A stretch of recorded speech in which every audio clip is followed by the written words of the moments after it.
Hello everyone, my name is Jonathan Susmel, and I'm a writing consultant here at the University of South Dakota. Today I'm going to show you how to format your paper and sources according to the 8th edition of the MLA Handbook using Microsoft Word 2016. The paper you see in front of you now was generously donated by a student, and we've stripped it of all its previous formatting for the purpose of this explainer video. Now, as I said, the guidelines and instructions I give you will adhere strictly to the 8th edition of the MLA Handbook. It's possible that your instructor may have given alternate instructions for a few of the elements of MLA. So, if the instructions given by your professor contradict my own, you should go with what your professor advised. First, let's make sure that everyone has the same formatting options and tools in front of them. Click on the View tab at the top of the screen and make sure the box surrounding Print Layout is selected. You'll also want to select the box labeled Ruler, which will prompt rulers to appear at the top and side of your pages. This will help us make sure our margins and indentations are correctly set. MLA instructs us to use 1-inch margins on all sides of the paper. 1 inch on all sides is likely set as the default already, but to double check, let's click on the Layout tab, and then the Margins button. In the drop-down menu that appears, you should see a Normal option with 1 inch on all sides.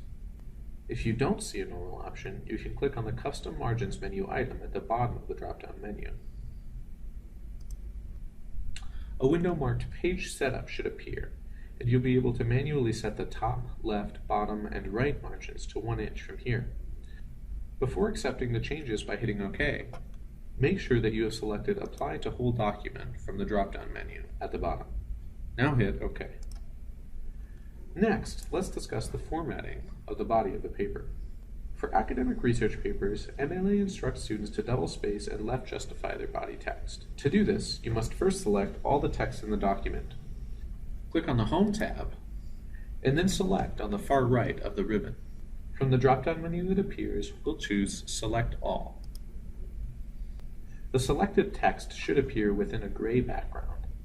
Once your text is highlighted, click on the Home tab, and then click on the small launch window in the bottom right-hand corner of the Paragraph section. This button should launch a window labeled Paragraph.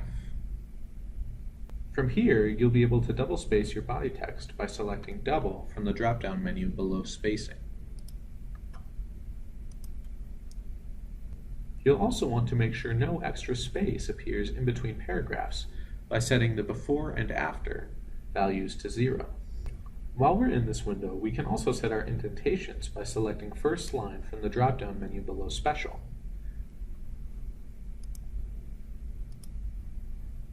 And by making sure that 0.5 appears in the box to the right. Hit OK to save your changes and close the paragraph window. While MLA doesn't require the use of a specific font, they do recommend that you use Times New Roman. You can change your font to Times New Roman by clicking on the Home tab and selecting it from the Font drop-down menu in the top left corner of the Font section. The menu lists fonts in alphabetical order, so you may have to scroll down to the T's. If you want, you can also select a font by typing into the top of the drop-down menu. MLA style mandates that writers use 12-point font size. You can change your font size using the drop-down menu immediately to the right of the Font menu.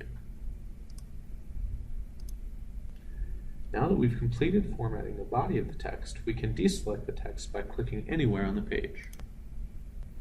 Next, let's insert our paper's identifying information. When using MLA, writers are instructed to include their name, their instructor, the class, and the date.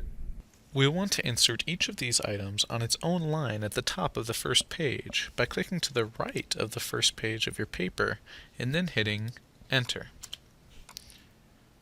Your cursor may automatically indent, as mine has here, but we don't want this identifying information to be indented, so hit Backspace. Your cursor should now appear as far left as your paper margin. Insert each of these items on its own line at the top of the first page. Make sure that they are left justified and not tabbed over. Next, let's add the paper's title. In MLA, the title is centered, unbolded, 12-point, and in the same font as the remainder of the paper. Note that there is no extra space separating the title from the first paragraph. Finally, let's add page numbers to the paper. First, double-click on the very top of your title page. This should open a special Header and Footer Tools tab on the ribbon at the top of the screen. Make sure that the box for Different First Page is unchecked within the Options section of the ribbon. Then we'll click on the Page Number drop-down menu in the upper left-hand corner of the screen and select Top of Page and then Plain Number 3. The page number should now appear at the top right-hand corner of the page. Then, click to the left of the number and type your last name. Now that we've formatted the document and inserted page numbers into title, let's discuss the formatting requirements of MLA in-text citations. MLA documentation is made up of two parts: the MLA in-text citation, which appears in parentheses within the text of your paper, and the works cited page, which has entries providing additional information about each source at the end of your paper. Let's start by considering the basic structure and elements of an MLA in-text citation. An MLA in-text citation has two key elements: the author's name and the page number of the information being quoted or referred to. Usually, both elements will appear together within parentheses at the end of the relevant sentence or phrase, as is seen above. However, if you've already mentioned the author's name in the sentence with the information you're citing, then you can simply include the second element, the page number, in parentheses at the end of the sentence. Note that this sentence does not actually quote material word for word from the author cited, but I've still included a citation.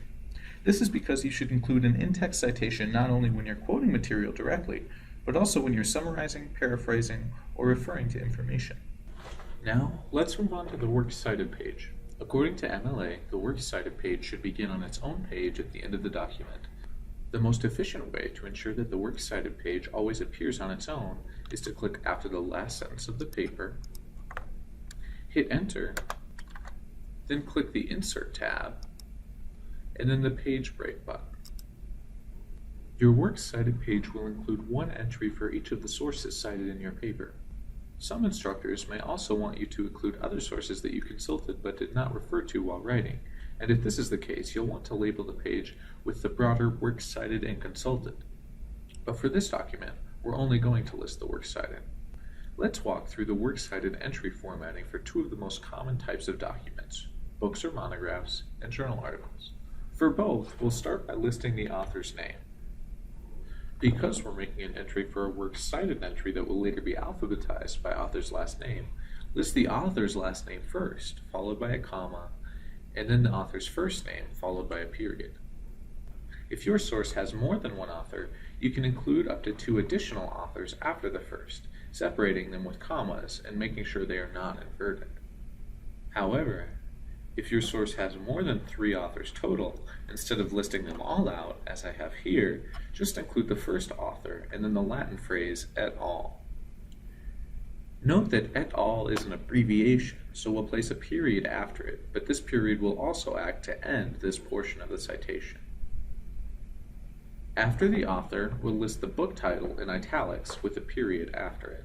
Follow the same capitalization as used in the original title. Finally, we'll include the name of the publisher without italics, a comma, and the year of publication. For journal articles, we'll begin again with the author's names, again with the first one inverted, followed by a period. Then, we'll include the title of the article, but place it in quotes instead of italics, and then end with another period. Note that the period is inside the quotation marks. After the title of the article, we'll include the title of the journal, which is in italics, and then, separated by commas, we'll include the volume number, the issue number, the year of publication, and the page numbers of the entire article, not just the parts you cited. Note that if your article doesn't have an issue number listed, you can leave that part out. Note that citations for chapters or stories within edited volumes or books will look very similar to the journal article citations, with the chapter title in quotations and the name of the larger book in italics. However, you won't list volume and issue numbers, and will instead include the editors of the main volume after an edited by identifier. You'll still include the page numbers of the chapter within the book at the end of the citation. Unfortunately, I don't have time to show you how to format a works cited entry for every potential type of source, but I've included a link in the description of the video to several MLA citation instructional sources that contain formatting instructions for additional source types.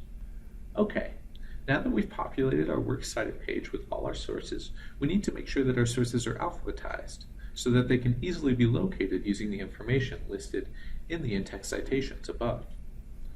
To alphabetize your sources, click and hold your left mouse button to the left of your first entry, and, while holding your mouse button, drag your cursor down the screen until it passes your final entry. Then let go of the left mouse button and click on the alphabetized symbol in the paragraph section of the Home tab. A window labeled Sort Text should appear. Make sure that Paragraph is selected from the first drop-down menu, and then hit OK. Your entry should now be alphabetized. We also need to implement a hanging or reverse indentation style for our Works Cited page. So before deselecting the text, click on the Paragraph menu Launch button at the bottom right-hand corner of the Paragraph section, and then select Hanging from the Special drop-down menu. Hit OK. You can now deselect your entries by clicking anywhere on the page. Finally, let's add in the title to this Works Cited page. The title will be centered at the top. Note that since I have multiple sources, I've made works plural, but if you're only citing one source, you should instead use the singular work. I'd like to thank you for watching this video. Be sure to check out the University of South Dakota's other citation-style videos, which include APA and the Chicago Manual of Style. Writers looking for information on specific citation or formatting puzzles can consult the sources listed in the video description below. Thanks again for watching, and I wish you the best of luck in all your writing and researching endeavors.